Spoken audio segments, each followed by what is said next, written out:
welcome to Dazzling Books and happy 2018 to you. Happy New Year, and I'm Hannah.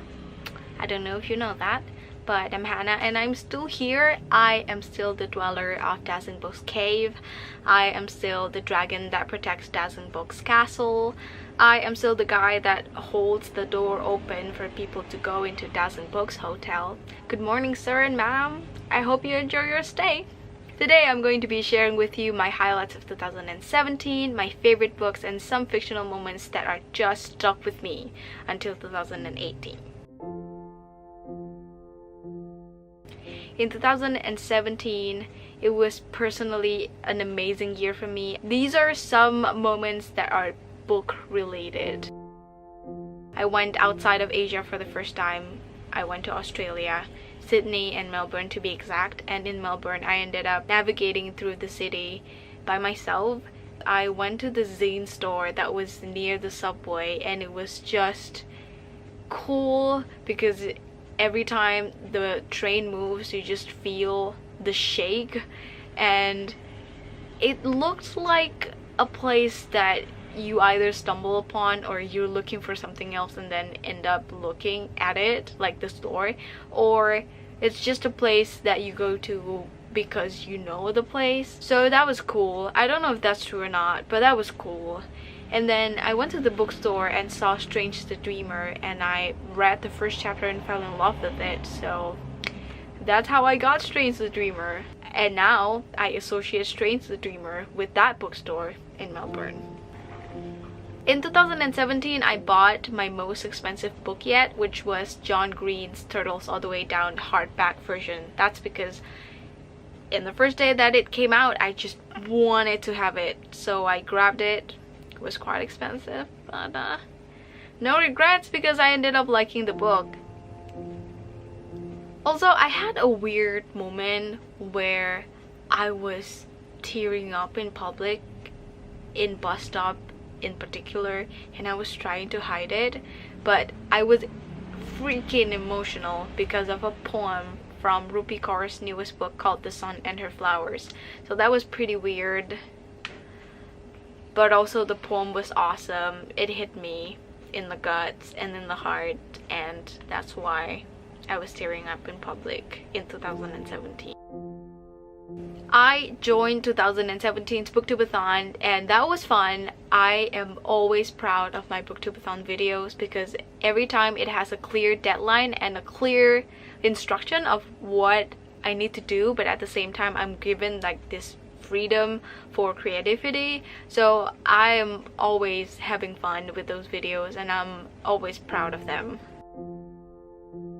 In 2017, I went to Singapore Writers Festival, and that was a really good experience. Good doesn't even cover the experience for me. Not only I got to go to Mary Lou's panel, Jay Kristoff's panel, Jay Asher's panel, met bookstagrammers Lucky and Geraldine, but also being in the crowd of the people in that festival made me feel like home, and I felt like I belonged, and that feeling was like the thing that I've been looking for in other places, such as concert or music festival, food festivals, or in fandoms or in extracurricular groups, but I hadn't found it until that day.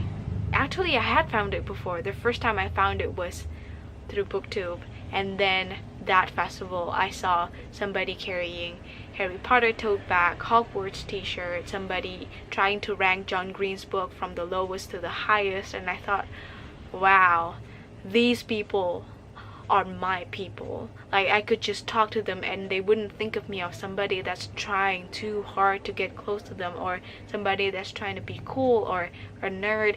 We're just the same species and we like the same things, and that was amazing. In 2017, I met Danny from the Daily Danny. He is the first booktuber that I meet in real life, and it was very fun going out with him and his mom. we did one game and his footage was very nice, but my footage was kind of crap, so I don't dare to publish it. No worries, I am positive that that wouldn't be the last time that I meet Danny. So next time, Danny, I would prepare more and we will do an amazing collab. Maybe with other booktubers too. Who knows what this new year is gonna bring, right? One more thing. I had this big and awesome opportunity to interview authors from across the world who publishes young adult books that I read. And that was freaking awesome. And I said awesome a lot, but dude, just tolerate me right now. I interviewed Marissa Raycart, I played games with Jessica Corey, I also interviewed Casey West. These authors, how? I never would have thought that I could do that, but I somehow was given the opportunity to, and I'm forever grateful. So I want to thank Penerbit Spring for making that happen. Like, thank you for giving this opportunity to be something that I could look back on this yearbook of 2017. In 2017, I had planned to read 52 books, but in November, Goodreads challenge told me that I was 5 books behind the schedule. So I was like, meh, if I get to it, it's fine. If I don't, it's also fine. Like, it's not really my biggest priority. But then holiday rolled around. I came back to Indonesia and I just turned into a reading machine. At one point, like when I was holidaying, vacationing to Bandung with my family, I read a book a day, and by the end of the year I ended up reading 57 books. That's 5 books more than I had planned, and I'm just self-5. How do you self-5? I'm quite proud of myself because of that. Danny, when he came to Singapore, he looked at me and said, I think you're a contemporary girl. And I squinted and asked myself, am I really? But looking at the books that I read in 2017, I can confirm that I am. Although I love fantasy or non-fiction, I think I gravitate towards contemporary books more, and I don't think there is anything wrong with that. I just really enjoy them because I read a lot of contemporary books. My favorite books of 2017 are also contemporary books, except one. So there are 4 books that I gave 4.5 and higher, means 5, ratings on Goodreads. The first one is Harry Potter and the Prisoner of Azkaban. I don't think I need to say a lot about this. I read this in Booktubeathon. You know, there is a video or like 2 videos that are Harry Potter themed from my Booktubeathon videos. I do have a confession. I haven't finished the series yet. I know I said I would and I still would. It's just taking more time because I am reading the books alongside the podcast called Harry Potter and the Sacred Text, where they kind of go through each chapter. It's kind of a long description for me to describe what the podcast is, but yeah, they're still in the middle of Goblet of Fire, and so I'm still reading Goblet of Fire. It's fine, I'm getting there and I'm enjoying it. So the next favorite book of 2017 for me is Little Fires Everywhere by Celeste Ng. This was one of the few adult books that I read in 2017. This book kind of snuck up on me and made me its prisoner for a time because I wasn't expecting to like it that much, but I was emotionally invested in the story. The more I think about it, the more I like the book, and the more I look back on the things that happened in the book and the issues that were reflected in the book, the more I appreciate Celeste Ng's skill as a writer and a storyteller, and I would love to read her future books. The third favorite book of 2017 for me is I'll Give You the Sun by Jandy Nelson. This book was a weird and fun and different experience because Jandy wasn't telling me that these characters think differently, that these characters are unique and quirky. Like, she showed me that they're quirky and unique by their perspective and the writing and the thoughts, the perspective, the imagery, the tendencies, the bad habits, the superstitions are just very unique, and it made me realize that somebody took the time to create these characters and this way of telling the story, and I loved that. The last favorite book of 2017 for me is Call Me By Your Name by Andre Ackerman. Oh, I'm not sure how to pronounce it. I should have learned that before filming this, but I didn't expect to like this book because of the old cover. It wasn't interesting, but then when it was rebranded with the movie poster, I opened it and I was hooked by the first sentence. And as I continued on, I think I've read books with similar themes of like having a crush and wanting to experience something for the first time with someone you love, but this one is very different. This one was poetic and bare and beautiful, and reading it was just a delight. I'm also excited for the movie, but I'm afraid that it will make me fall in love with Timothée Chalamet. So in this third segment, I will tell you some fictional moments that are stuck with me until 2018. But I will tell you that there will be mild spoiler for Call Me By Your Name, Once and For All, The Upside of Unrequited, Isla, and Happily Ever After, and Turtles All the Way Down. You can skip to the books that you've already read or the books that you don't give a shit getting spoiled about. There will be a list of the times in the description, so you know, you can avoid the spoilers. I don't want to spoil you.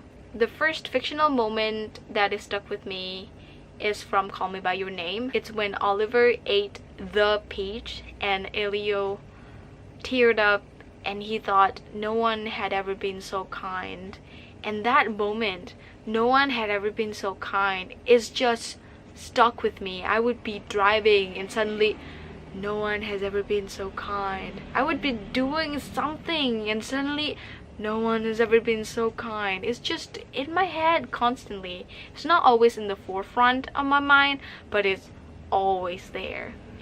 And another moment that does that to me is a moment in Once and For All by Sarah Dessen.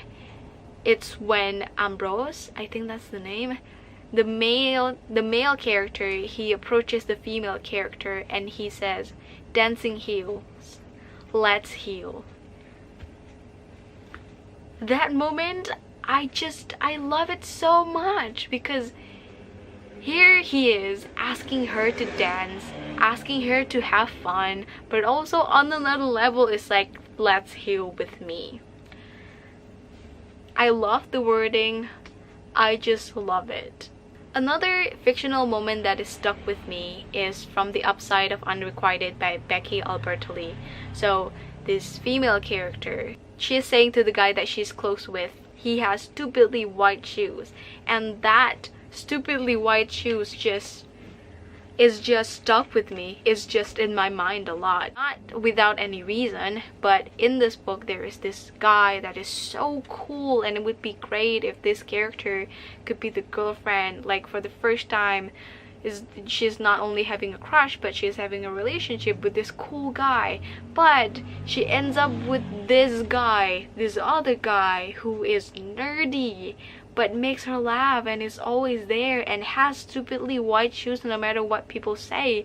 And I love that, because in the book it signifies that, you know, in love stories you don't have to be with the guy who is so cool and looks perfect in white t-shirt and muscly and gets to play the guitar in a band or something.